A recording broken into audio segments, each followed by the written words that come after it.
Alright, hey everyone. Thank you for joining me on this review of Batman issue number 51 by Greg Capullo as the artist and Scott Snyder as the writer. Now, I read somewhere that this might be their final issue. I'm not sure if that's just one of their, like if it's just Greg Capullo's final issue or Zack Snyder's final issue, but it's a good one to go out on. And this isn't so much a review, it's more of a discussion. I think it's important to note that this is my first Batman issue since the 0 Year event. That's a couple years back now. I read a couple issues of that, and I remember picking up the thicker one, that retold the origin of the Red Hood. That was a really good issue. So I've been out of Batman comics for a couple of years now. So this one's titled Gotham Is, and it kind of, there's like a narrative throughout the comic where you're seeing a letter to Batman throughout the issue, and it's kind of telling Batman that he's done a good job with the city and he deserves a night off.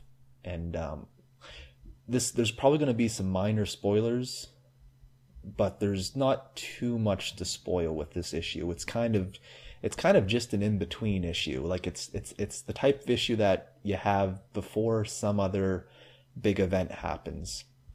So it's kind of a good issue to jump onto if you're new to it. So throughout the issue, Batman is going to all these locations. It kind of starts with in the Batcave. There's a beautiful panorama shot of the Batcave, and Alfred comes down, and they have a little quibble. Him and Alfred are kind of having a disagreement. Alfred doesn't want Bruce Wayne to be Batman. That was like the one thing that kind of confused me about the issue. Like I wasn't sure, why doesn't Alfred want Bruce to be Batman? That's one thing I wasn't sure about. So if you know the answer to that, if you've been reading the comics, I probably will go back and read them. But if you know why, then please let me know, because that's the only thing in this issue that confused me. So throughout the issue, Batman's going to these different locations, beginning with meeting Jim Gordon on the rooftop. Jim Gordon tells him about something called cryptomnesia, which is kind of something where old events and old scenarios seem like brand new events and brand new scenarios.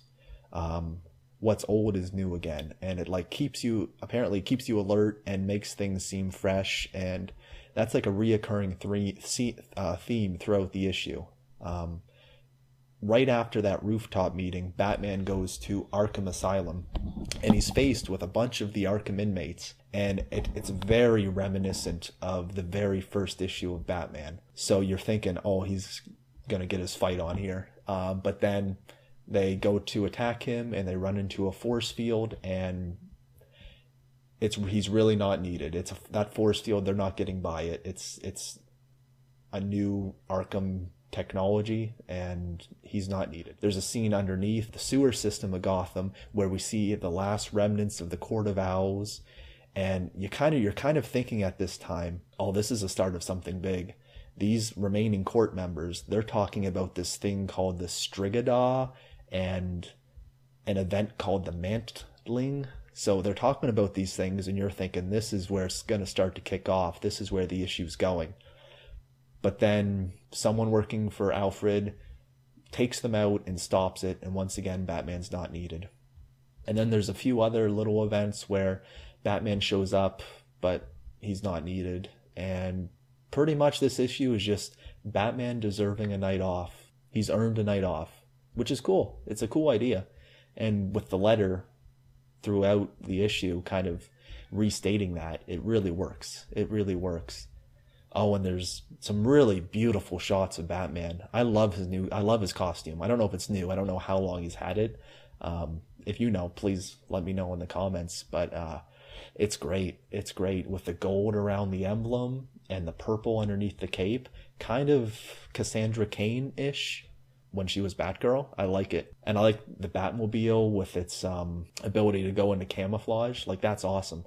Like, I didn't know the Batmobile had that ability to camouflage. Cool. But yeah, it's a sweet issue. It's really there's also a shot of Batman, very Frank Miller-esque. Pretty quick read. I was probably done the issue in less than 5 minutes. But there's a lot to it, and it's kind of it just leaves you wanting more. So I'll definitely be sticking with Batman, and yeah, I hope to talk to you more in the future. Let me know what you thought of this issue, and thank you very much for watching. Bye.